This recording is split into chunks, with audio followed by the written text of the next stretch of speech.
Hello students, welcome to my YouTube channel. हम कर रहे थे एसिड बेस एंड सॉल्ट के क्वेश्चन आंसर कर रहे थे।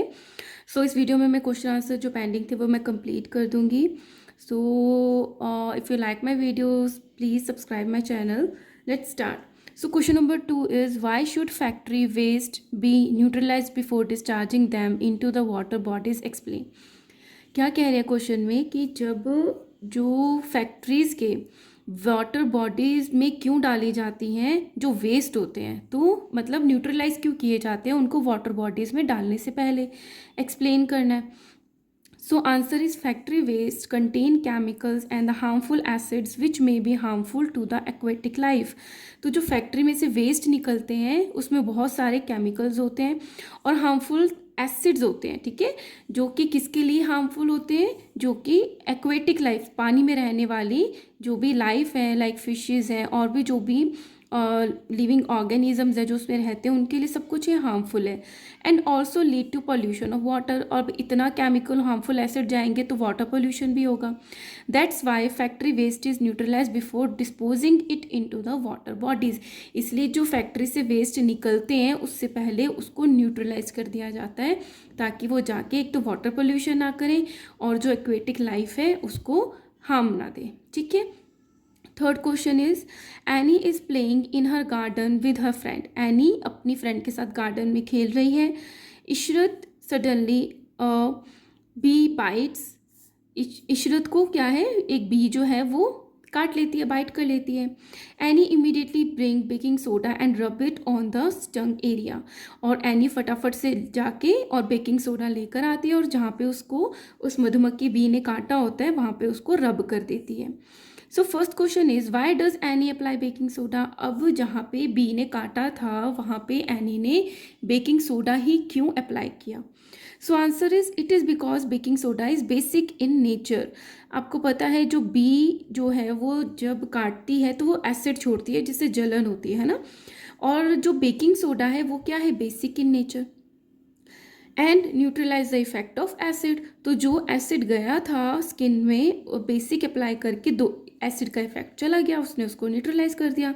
एंड इशरत फील्स रिलीफ, और इशरत को रिलीफ आ गया, जलन नहीं हुई उसको। B is what value and you learn from Annie. मतलब आपको कौन सी वैल्यू आपको लगी कि एनी से हमें सीखनी चाहिए। We should be helpful for our friends. हमें अपने फ्रेंड्स के लिए हेल्पफुल होना चाहिए, ठीक है। Now let's start E part, that is a long answer questions. Question number 1 A part is how does the soil become too acidic in nature।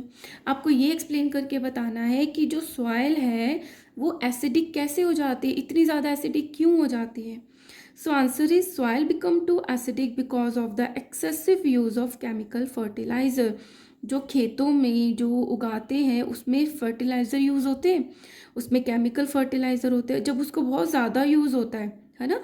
Acid rain, organic matter decay and the harvest of the high yield crops are major causes of soil acidification.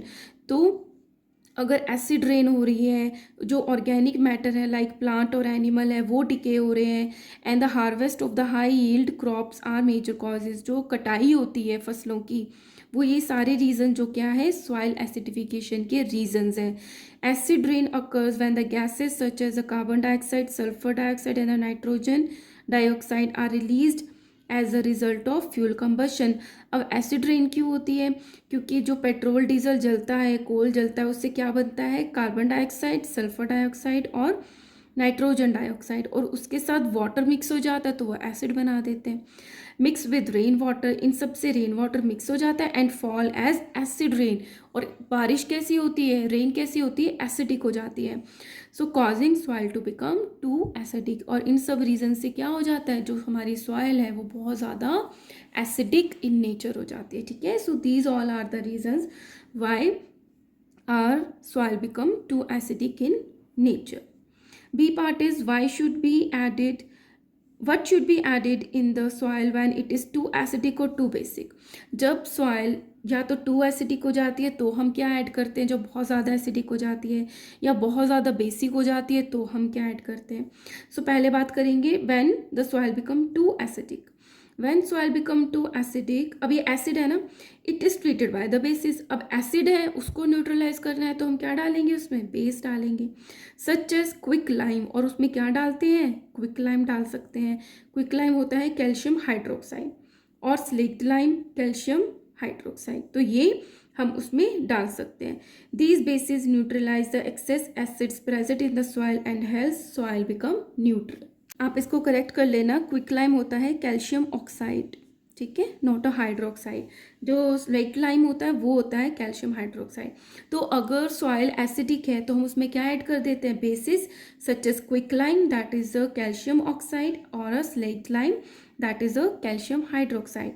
These bases neutralize the excess acids present in the soil and hence soil become neutral, और आपकी soil जो too acidic थी वो neutral हो जाती है।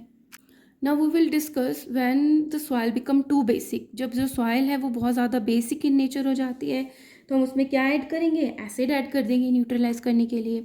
The decaying organic matter called the manure is added to the soil, क्योंकि वो क्या होती है, एसिडिक इन नेचर होती है, तो हम क्या ऐड कर देंगे, decaying organic matter manure add कर देंगे to the soil when it is too basic. Manure releases acids which neutralise the basic nature of the soil. बहुत सिंपल है लर्न करने के लिए भी। Now come to the second question, differentiate between the acid and the bases. Acid और bases में आपको differentiation करना है, तो आप इस तरीके से टेबल बनाएंगे। टोटल 7 डिफरेंसेज है जो मैंने लिखे हुए हैं इधर acid and bases. First is acid are sour in taste, जो एसिड्स होते हैं वो टेस्ट में कैसे होते हैं, सॉवर होते हैं। Bases are bitter in taste, और बेसिस कैसे होते हैं, कड़वे होते हैं, बिटर होते हैं। Second is acids they are not soapy in touch, जब इनको टच करते हैं ये सोपी नेचर के नहीं होते, but bases are soapy in touch. Third is acid turn blue litmus paper red, जो एसिड होते हैं वो ब्लू लिटमस पेपर को रेड में कन्वर्ट करते हैं, but bases turn red litmus paper to blue. Fourth is no yellow turmeric paper indicator it shows no effect, मतलब अगर एसिड और येलो टर्मेरिक पेपर का टेस्ट करते हैं तो जो टर्मेरिक पेपर है उस पर कोई इफेक्ट नहीं आता है एसिड के कांटेक्ट में आने पर, बट बेसिस के कांटेक्ट में आते हैं तो it turns yellow turmeric paper indicator red. Basis से क्या होता है, जो येलो टर्मेरिक पेपर होता है वो रेड में चेंज हो जाता है। फिफ्थ, एसिड्स की बात कर रहे हैं, it shows no effect on the phenolphthalein indicator, phenolphthalein indicator पे भी कोई इफेक्ट नहीं डालते एसिड्स। और जो बेसिस होते हैं it turns colourless phenolphthalein indicator pink, और जो बेसिस होते हैं वो कलरलेस जो फिनोल्फ्थेलिन होता है उसको पिंक में कन्वर्ट कर देते हैं। सिक्स्थ इज एसिड जो है it affects pink China rose indicator by turning magenta deep pink में कन्वर्ट कर देता है एसिड, जो कि लाइट पिंक होता है। और जो बेसिस होते हैं bases turn pink China rose indicator green, तो जो बेसिस है वो पिंक चाइना रोज को ग्रीन में कन्वर्ट कर देते हैं। एसिड्स की बात करते हैं, most of the acids are soluble in water, बहुत ज़्यादा जो एसिड्स होते हैं वो सोल्यूबल होते हैं, घुल जाते हैं वाटर में, बट जो बेसिस है most of the bases are insoluble in water, but जो मोस्टली जो बेसिस की बात करें तो वो इनसोल्यूबल होते हैं, वो घुलते नहीं हैं पानी में। थर्ड का A part, what are organic acids, organic acids क्या होते हैं, the acids which are found in plants organically available है, सो वो वाले एसिड्स जो प्लांट्स में अवेलेबल होते हैं, and the animals are called organic acids. Example are citric acid and lactic acids, these two are the example of organic acid. B part is name any two organic acid, ये इसी का ही है ना, citric acid and the lactic acid two organic acids है। C part is how are mineral acid different from organic acid, आपको ये बताना है कि जो मिनरल एसिड्स होते हैं वो ऑर्गेनिक एसिड से कैसे डिफरेंट होते हैं। The acids which are found in plants and animals are called organic acid, तो वो वाले एसिड्स जो कि प्लांट और एनिमल में प्रेजेंट होते हैं उनको बोल देते हैं हम organic acid, such as tartaric acid और द मैलिक एसिड, ये सब कहाँ प्रेजेंट होते हैं, प्लांट और एनिमल में। The acid prepare from the mineral of the earth are called mineral acid, तो वो वाले एसिड जो प्रिपेयर किए जाते हैं जो मिनरल्स प्रेजेंट होते हैं in the earth are called mineral acids, also known as human made acid, अब इसको ह्यूमन बनाते हैं तो इसको ह्यूमन मेड एसिड भी बोल देते हैं, और लेबोरेटरी एसिड्स क्योंकि ये लेबोरेटरी में प्रिपेयर होते हैं। एग्जाम्पल्स आर सल्फ्यूरिक एसिड, आपको इसका फॉर्मूला भी लर्न करना है H2SO4, second example is nitric acid, nitric N है तो ऐसे याद कर लो, nitric N, HNO3. So these two are the example of the mineral acids. Now come to the F part, that is a HOTS, high order thinking skill questions. How are acids helpful in maintaining our good health? अब ये आपको बताना है कि हमने acids की बात कर ली कि कैसे जो एसिड्स होते हैं हमारी हेल्थ को गुड, अच्छा बनाए रखने के लिए ज़रूरी होते हैं. सो answer is acids are beneficial to our health in the following ways. Number 1, the gastric juice present in the stomach contain hydrochloric acid. सबसे पहला एसिड जो हमारे स्टमक में प्रेजेंट होता है हाइड्रोक्लोरिक एसिड. इसका क्या काम है? This acid help in the break down and digestion of food. Obviously जो हम खाना खाते हैं उसको प्रॉपर ब्रेक डाउन और डाइजेशन ये एसिड ही करता है, hydrochloric acid. It also kill harmful bacterias which enter our body with food. और ये जो खाने के साथ कुछ बैक्टीरिया एंटर हो जाते हैं उनको ये किल भी कर देता है, मार भी देता है. So in this way, hydrochloric acid is helpful for maintaining a good health. Number 2 is vitamin C, that is a ascorbic acid. ये कैसे हेल्पफुल है? So vitamin C is an essential vitamin for the growth. ये एक acid है जो हमारे लिए बहुत ज़रूरी है for the growth, for the development and the repair of all body tissues. तो ये इन सब चीज़ों के लिए इम्पॉर्टेंट है.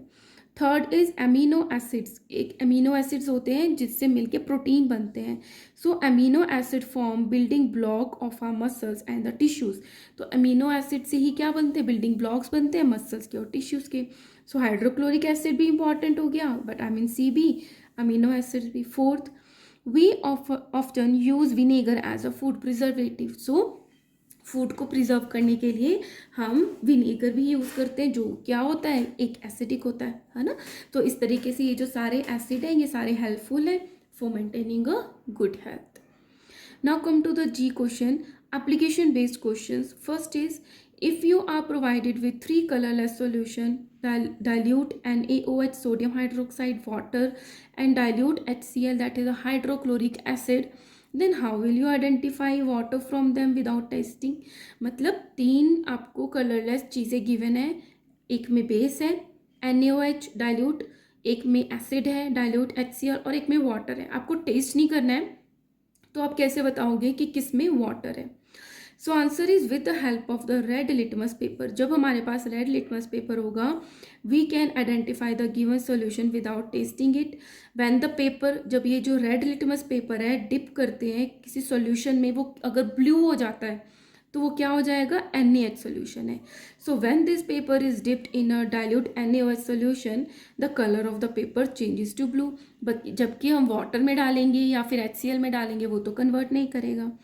व्हेन दिस पेपर, अब ये जो ब्लू हो गया, इस पेपर को हम डिप करते हैं दूसरे 2 जो कंटेनर्स है जिसमें वाटर है HCl है, तो जो यहाँ पे HCl होगा वो इसको रेड में कन्वर्ट कर देगा ब्लू लिटमस को, क्योंकि वो एसिड है. As a result we can conclude that NaOH is base and the HCl is acid. Water does not change the colour of the paper because it is neutral. ना तो ये red का change करता है ना ही blue का, तो हमें पता चल जाएगा कि किस कंटेनर में वाटर है. Second question is Rohan observe the following while doing experiment. Rohan एक एक्सपेरिमेंट कर रहा था तो उसको ये फॉलोइंग चीज़ें पता चली. एक सोल्यूशन से PQRS, उसमें ब्लू लिटमस पेपर लगाया तो वो रेड था, Q में डीप रेड हो गया, और R से जो सोल्यूशन तो उसमें कोई चेंज नहीं आया और S में मुआवे हो गया. और जो P सोल्यूशन में रेड लिटमस था उसमें कोई चेंज नहीं आया. देखो ब्लू से रेड होने का क्या मतलब है? कि वो एसिड है ना. सो इसी तरीके से बताना है, जो रेड लिटमस था P ने उसको चेंज नहीं किया क्योंकि ये एसिड है, Q ने चेंज नहीं किया, R ने उसको ब्लू में कन्वर्ट कर दिया और S ने उसको मुआवे कलर में रखा.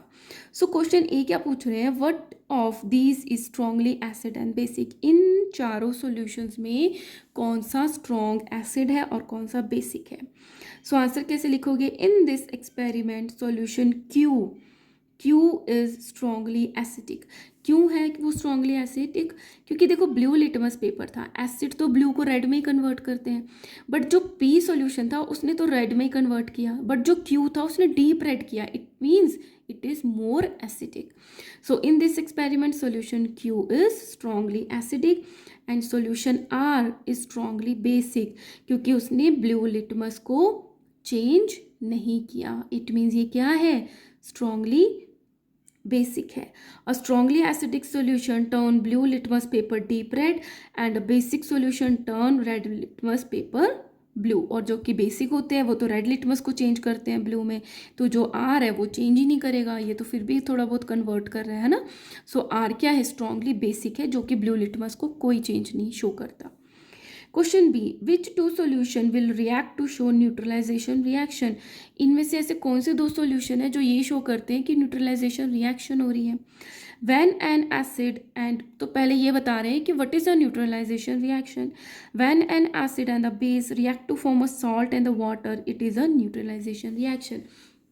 जब कोई एसिड बेस के साथ रिएक्ट करता है और क्या बना देता है, सॉल्ट एंड वाटर, तो उस रिएक्शन को हम क्या बोल देते हैं, न्यूट्रलाइजेशन रिएक्शन। ठीक है।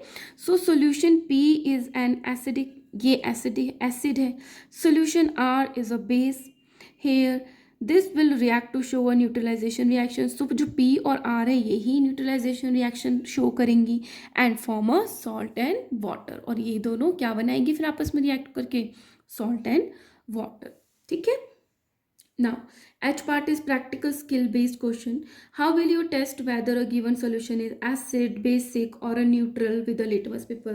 तो ये बहुत इंपॉर्टेंट है क्योंकि सारा इसी लिटमस पेपर पे टिका हुआ है ये चैप्टर, और आपको समझ भी आ गया होगा कि किस तरीके से आप ये बता देते हो कि अगर 3 टेस्ट ट्यूब्स में एक में एसिड, बेस और वाटर है तो किस में क्या है।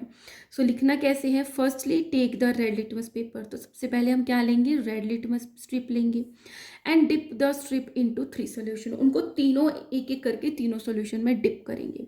सो जो सोल्यूशन टर्न कर देगा इस रेड लिटमस पेपर को ब्लू में वो क्या होगा, बेसिक सोल्यूशन है ना। The red litmus paper has turn blue, अब ये वो ब्लू हो गया बेस में डाल के। अब ये जो ब्लू बन गया इसको डिप करेंगे जो रिमेनिंग 2 सॉल्यूशंस है। The solution in which blue litmus turn red वो क्या है, एसिडिक है, हमें एसिड भी पता चल गया। And the remaining solution which shows no colour change is neutral. So इस तरीके से हम एसिड, बेसिक और न्यूट्रल को शो कर सकते हैं। Come to the last question of this chapter, how will you test whether a given solution is acid, basic और neutral with the turmeric indicator. अभी हमने लिटमस पढ़ा था, अब टर्मेरिक बताना है। So turmeric is a natural indicator, ठीक है, क्योंकि हमें नेचुरली अवेलेबल होता है, that identify whether a given solution is an acid, base और न्यूट्रल। तो जो ये एक्सप्लेन करता है कि कौन सा एसिडिक है, कौन सा बेसिक है, कौन सा न्यूट्रल है। In an acidic medium turmeric is yellow, क्योंकि वो नेचुरली ही येलो होता है, तो एसिड मीडियम में वो कोई चेंज शो नहीं करता, येलो ही रहता है। And in a basic medium it turns red, और बेसिक मीडियम में वो कैसा हो जाता है, रेड हो जाता है।